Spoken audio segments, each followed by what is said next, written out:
Charlie's Angels on steroids. File photo. Dear Miss America, do you want the good news first or the bad news? And a bit of advice, too? The bad news, you say.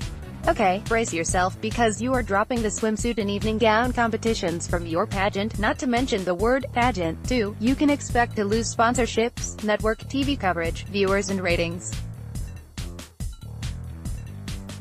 I understand that you're making these changes because your image has been sullied, and yes, I realize that Americans as a whole seem to be losing interest in beauty pageants anyway.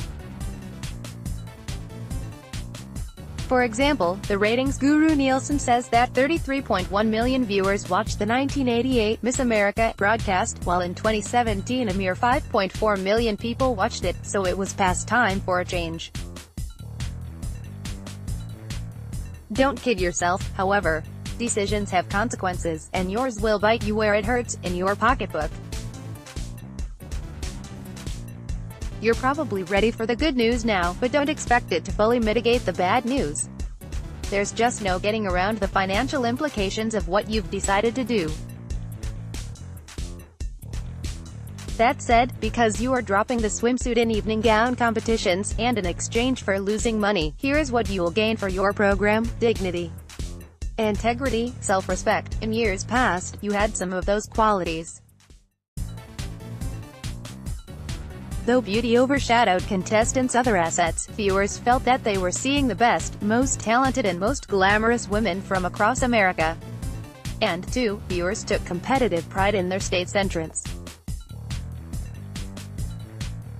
Gradually, though, as viewership dropped, you abandoned all pretense that it was important that contestants be intelligent and talented, and you ramped up the sex. Necklines plunged, slit skirts inched higher up the women's thighs, and bathing suits became smaller and ever more revealing.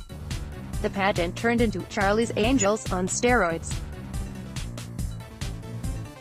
The country, meanwhile, was turning away from blatant sexism and turning toward the vision of a society in which men and women are treated equally and fairly, and women are not objectified. It is not a perfect vision, and there are times when progress slows to a crawl, but American women have made and are still making significant gains.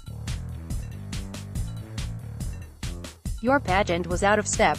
Then, last year, when emails were made public in which your leaders belittled and insulted contestants, you had to act. So you did, and now we will see how your changes play out. As for the advice I promised you, here it is. If you are looking for a role model, you would do well to look southward, to Mobile, Alabama, the headquarters of a well-run competition in which young women from all 50 states show off their talent, physical fitness, intelligence and warmth. It's called Distinguished Young Women, and each year's winner earns scholarship money and represents the organization in various public appearances. You may remember the DYW program as America's Junior Miss. It, too, used to be popular and was broadcast on network TV. It never had a swimsuit competition, however, and it never referred to itself as a beauty pageant, because it wasn't. The bad news is, over the years it lost a lot of sponsors and viewers, and its ratings cratered so badly that it is no longer broadcast nationwide.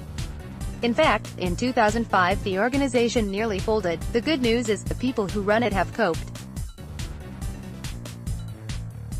They changed the name to Distinguished Young Women, and they trimmed their sails as needed, while holding fast to the competition's emphasis on scholastic achievement, talent and physical fitness. Your leaders say that going forward, your focus will be on scholarship, social impact, talent and empowerment. They aren't talking much about the sacrifices you'll probably have to make to remain viable, but the bottom line is, you'll be trading money and TV ratings for a newfound sense of dignity, integrity and self-respect. Only you can decide which is more important. Frances Coleman is a freelance writer living in Baldwin County. Email her at thecoleman1953@gmail.com and like her on Facebook at www.facebook.com/profrances.